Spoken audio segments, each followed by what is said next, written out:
Hello, ladies and gentlemen. Welcome to Europa Universalis Rome Victus. I'm your host, Calvin, and this is a new series on my channel, in which, well, I'll be playing this game. In EU Rome, it's set in 474 AVC, which means since the founding of Rome, because the Clausewitz engine can't handle negative dates, so it does not handle BC. So, since, Rome rises in the BC, we have to kind of change the date system a little. So the date system's a little weird. I apologize. Blame Paradox. Tell them to implement negative dates. But in EU Rome, we start near the rise of Rome, where Rome only has Italia. We have great powers like Carthage, with Numidia under him, Egypt, the Seleucids, and the country we'll be playing, Cetu Veleuni, which is nothing more than a small British tribe. We would be crushed under the foot of mighty empires like Rome and Carthage, at least for now. But that's part of the appeal here. We have a certain distance from them, which initially will prove very good. Yes. Alright. We're gonna get into the game soon. I would like to point out that I have a mod that is Reign of the Ancients currently activated, made by Wiz, who has been recently hired by Paradox Studios as an AI developer after making Crusader Kings 2 Plus. He's a very famous mod maker and a very excellent coder.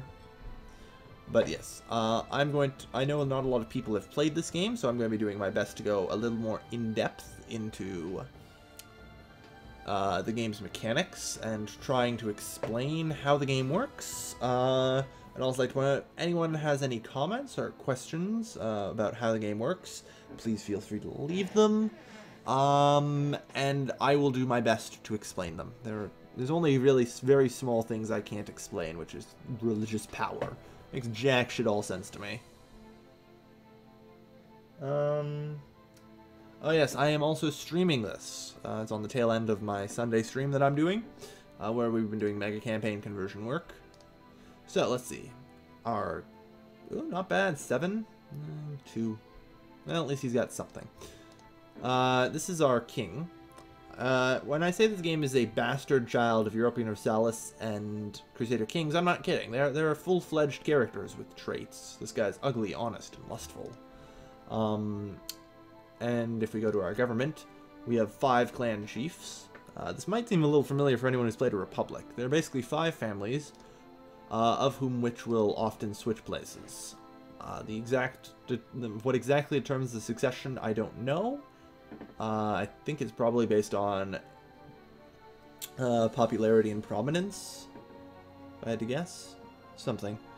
Maybe stats. But either way, all I know for certain is that no clan chief can hold the High Elder title, which is the ruler twice in a row. That's all I can say for certain. Alright, so we have various laws that can be passed as well. These laws are different than decisions that you're used to in games like EU and CK2. It kind of works a little like the CK2 law system, but except that's more of sliders.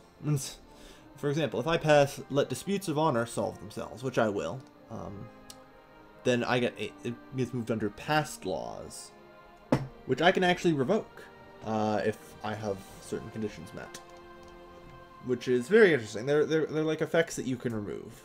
Other things I'll be doing include retreat is dishonor and our ways are best, because these are all very good things that increase the morale of my army at the cost of being unable to retreat for a longer period of time. And increasing my national manpower and land organization at the cost of diplomacy and intrigue success. Though first, we are going to go into trading, because trading is the very first thing you do in this game. I want to start trading with 2 provinces. By doing that, I just come down here and create a trade route. And when I go up there to select, I just simply select my only province of Trinovantes. So now we have to wait for them to respond, which I also have to let the mod initialize here. Hang on. There we go. In Reign of the Ancients, there is 3 possible victory conditions. Alright. Good. We got both the trade routes. I'll explain that a bit. hegemony, which is first to hegemony status, which basically is getting to a certain size. Conquest is owning all provinces. And time, no victory condition, which is what we'll be going with. Alright. We should invoke an omen. Omens are fun. But actually, let's get through trade first. Now I'm trading with Brigantes for iron. And they are getting my wood. Because Trinovantes produces wood. Same down here. They are getting wood for their precious metals. And it's important to trade for resources. Because each resource gives a bonus. For example, wheat or grain, improved population growth, cattle, slightly less population growth, but some manpower. Now, the reason I want iron allows heavy infantry. Heavy infantry are godly in this era. Currently, all I can build are militia and archers. They are both very shitty. Very, very shitty things. And I don't like them. In 1 month, this trade route will become active. It will become active on February 1st, 474. ABC. So, we're going to speed ahead there.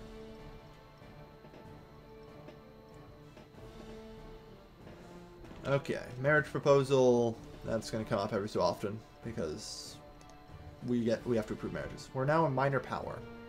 As I was talking about hegemony status before, you have a certain power level.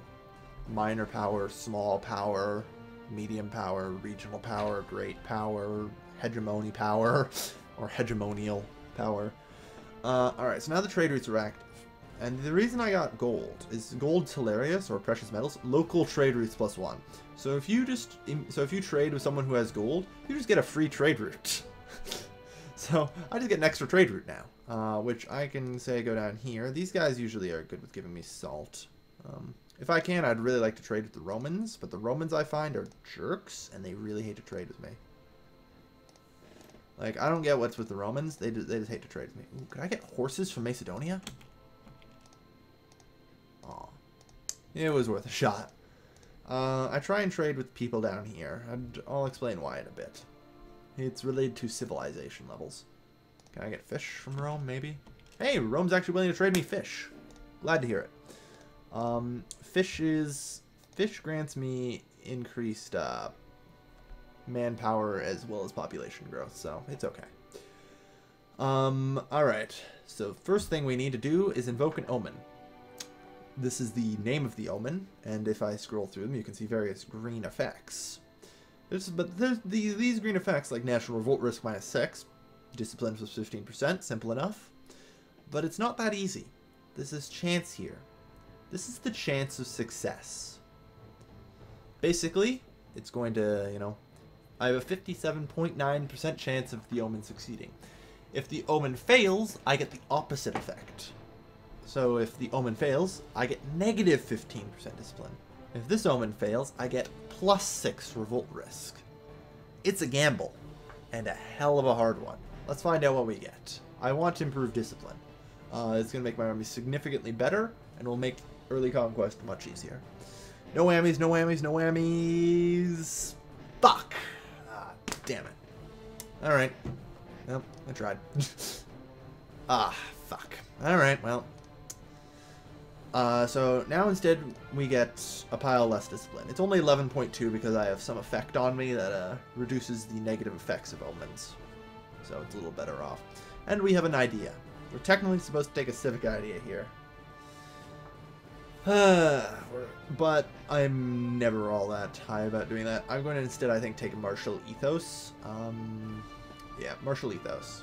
Because I usually take tariffs because you can get a lot of money. Like if we look at trade here, it's already more than tax. But without the good omen, I am going to need something to give me an edge over my enemy. Now, we have access to iron, but they already built their armies, so I know that there's no heavy infantry in there. Now, as I said before, we have these archers, which, as you can see, archers are only really good against horse archers. And these guys, militia are just shit. There's no ever time you ever want to build a militia. Unless, you know, you have nothing else to build. But heavy infantry, 125% versus militia, 125% versus archers, 150% versus cavalry. Their only weaknesses are horse archers and war elephants. Now, horse archers come from the steppes. We have, you know, steppe horses, alas, horse archers. And war elephants come from Carthage. I am honestly going to gamble here and say I am not going to meet either one of those anytime soon. If there were war elephants or horse archers up in Britannia, I'm fucked. I'm just flat out fucked. Let's face it here. So, what I'm going to do is actually delete this army. This will increase my manpower pool. It goes right back into the manpower pool. And instead, I'm going to trade it out for a bunch of heavy infantry. Yeah, the Omens are trolling today. Okay, so we now have our army. 4 heavy infantry. Very good. And I'm going to put Corid here as my general. He's the best one we got. I want to see who's leading your army. Ironically enough, the only way I figured out how to see people's courts in this game is to check off and assassinate. Commander, First Army. So 7. Okay, so we have a slight advantage over him. Good. You have a level 1 fort, but 5 units. That's maybe I should consider that. Fort level 1 and 5 units. Yeah, alright. Allied. Yeah, they're allied with people already. Very unlikely. Impossible. The problem is I can't attack people who have allies. You see, here's something that's going to happen. You're going to notice here, these guys are allied with them, who are then allied with a bunch of people. What I'm trying to get at is there's actually a network of alliances that will form. And these allies, basically if I attack Canty or Demoni right now, all of Europe will become at war with me. I kid you not when I say it. It's really ridiculous. It's really ridiculous. Oh yeah, somebody wanted to point out about mercenaries. These guys down here who are slightly lighter color, and when I have enough money for them, they are mercenaries. They are yellowish as well. They don't cost manpower, but they cost additional money. So, you know, that's kind of important. So, we have +2 stability, all's well. I think we're going to first hit Iceni, though. So we're going to actually demand tribute from them first. I just want to make sure they reject this, and I'll show you why. Declare war. Good relations. Now we don't have good relations. Ha! So now we'll only lose 2 stability for declaring war on them, because we have no casus belli, and we're never going to have one. No matter how long I wait, we will never have one. And the AI will just continually outscale me, unless I start conquering soon. It's kind of silly that they can. Also, these guys have absolutely no access to iron, so there's no chance of them having any heavy infantry in their army. It's very good for me. Okay, we have a positive monthly balance. That's good. I would like to make sure that that's no longer a problem, though. I'd shave off the navy a little. I don't like having such a minuscule monthly balance, but we're teetering on it here. Teetering here.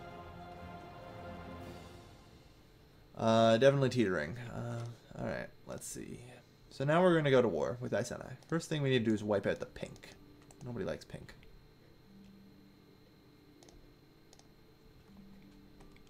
They're going to actually charge right at us, which is exactly what I expect them to do, and it's going to be a problem. You'll notice I'm queuing up this.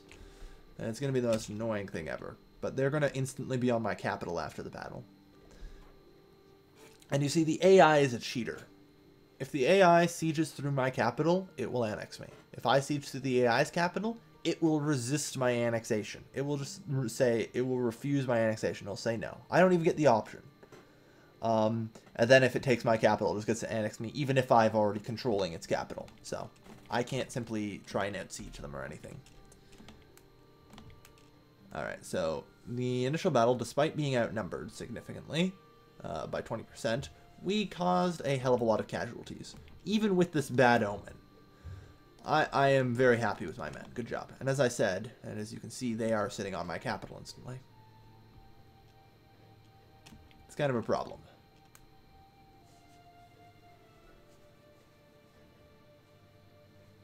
Are there chariots? Not as far as I know. So, yeah. Damn, we're taking a lot of casualties on this one.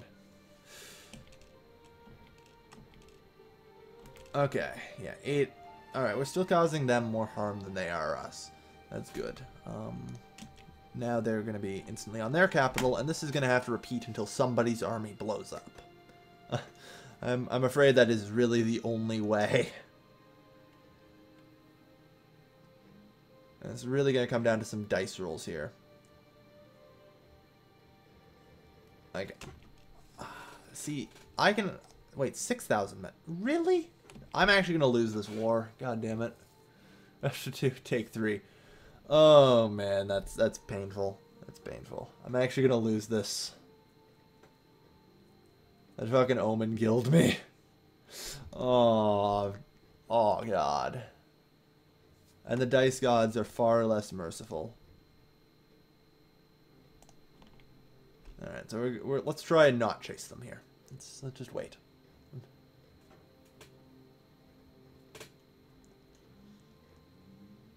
They need to try... Ooh, good. They're actually going to charge at me. This is good. If I have the defensive boost here, then I might just be able to get them. Alright, so I want to start heading out about now. Yeah.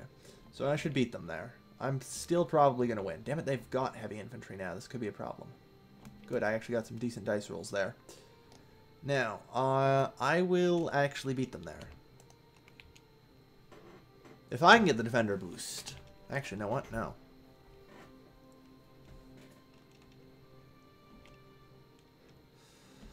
I'll just get there.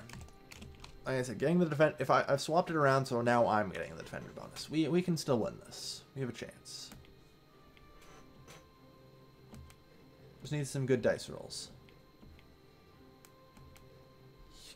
And, oh yeah, the AI also cheats. Despite the fact that he can't retreat right now, he actually has no front line or back line. He is completely routed. And you'll notice that he doesn't take damage. If that ever happens to me, my army explodes. The AI in this game cheats like no freaking tomorrow. And it has no shame in doing it. It's really, really annoying.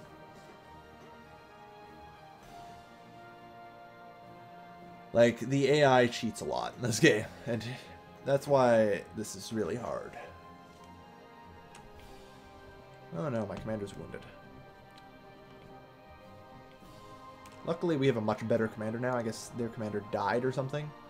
Oh yeah, he's got a martial skill of 3. So that's really helping.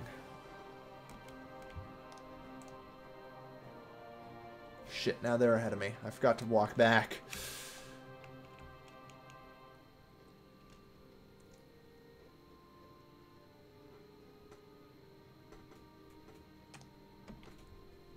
Oh, well, we're still getting up on them.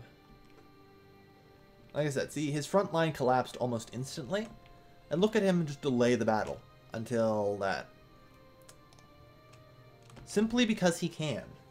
Simply because he can. Whereas, you know, you have played enough Europa Universalis. Now, if that ever happens, your army is supposed to explode. The AI is immune to that.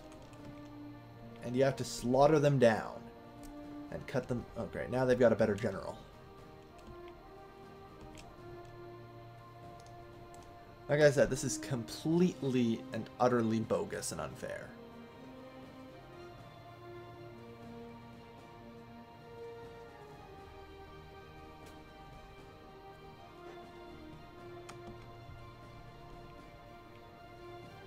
And like I said, still got no front. I only have one dude on my front, sure. But it's still a front line.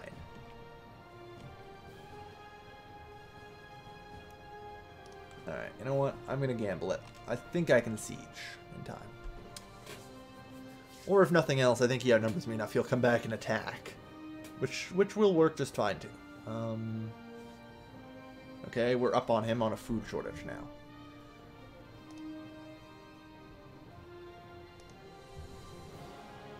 Water shortage. We're up on him a lot now, actually. We are a food and water shortage. We're at 6 months until surrender. I'm hoping that the siege goes quick. Food shortage. Okay. Another water shortage. Alright, so if I can get his capital down and then beat him in my capital before he can take it, then everything will be okay. Food shortage, so it's at 12 months. Okay.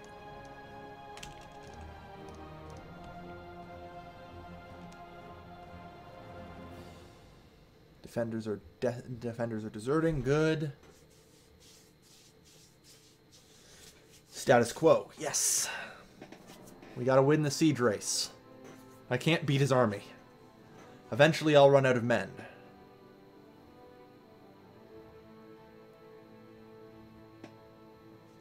Alright. We've got his capital. Now I just need to get back to my city before it surrenders. If I can beat him one last time here. One last time. You're offering me peace. No. I'm going to annex you. And you're going to like it. Alright. We got this. This is a very... Oh god, water shortage. Next siege thing is probably going to surrender, so we need to get there fast. April 30th? Good. We'll be there before the end of the month to relieve the siege. All we have to do is win this battle. Looks like we're good.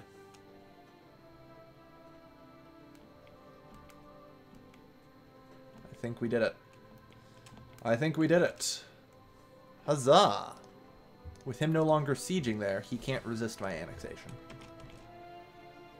Ta-da! And we now have 2 provinces. Hip hip hurrah! Hip hip hurrah! Hip hip hurrah! We have 2 provinces. Man, that's rough. Just getting a second province. It's going to be a hell of a long fight to get anywhere here. And now we have them. They have level 2 forts. They've got large armies. They have access to iron.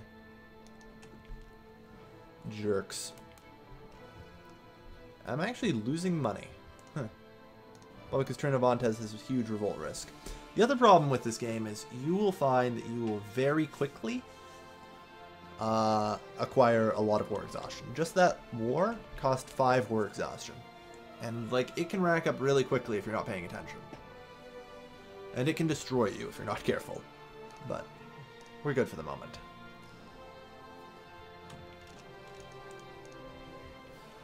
Okay, that did it. Alright, so now we have a positive balance again. Which is good. And now we have more trade routes. With Iceni, I can hopefully trade wheat for something somewhere. It would be great if I could get something, but it probably would not. We'll see.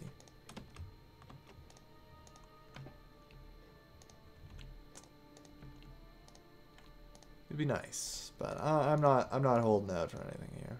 Yeah, that's a wheat province. Yeah, there's just too much wheat for me to be able to properly trade around. Where are you getting? You're not. Oh, sorry. Where are you getting your fish from? Pizet. Yeah. Rome probably won't be willing to reestablish that route if I cancel it, so move some stuff around. Ah well.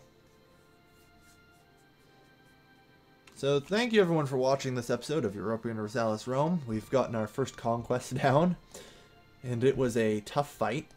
Like I said, the AI cheats, and cheats proudly. It will, you know, like, so that's part of the challenge of this game, though, is overcoming the AI's jerky cheatiness. Like I said, like, you want to notice how much the AI cheats, and why I need a second province to even stay on par with them. A stockade is 50. They built one. They have boats. 2 ships, in fact. Assuming they start with one. That they need. That's an extra 6 gold there. 56 so far. Plus, you know, their troops. They got those for free, though, from the start, so that's something. But yeah. Like, the AI cheats, and it cheats proudly. There's just no way around it. Can't do anything. Oh, well. Thank you, everyone, for watching. As always, has been your host, Kelvin, signing off.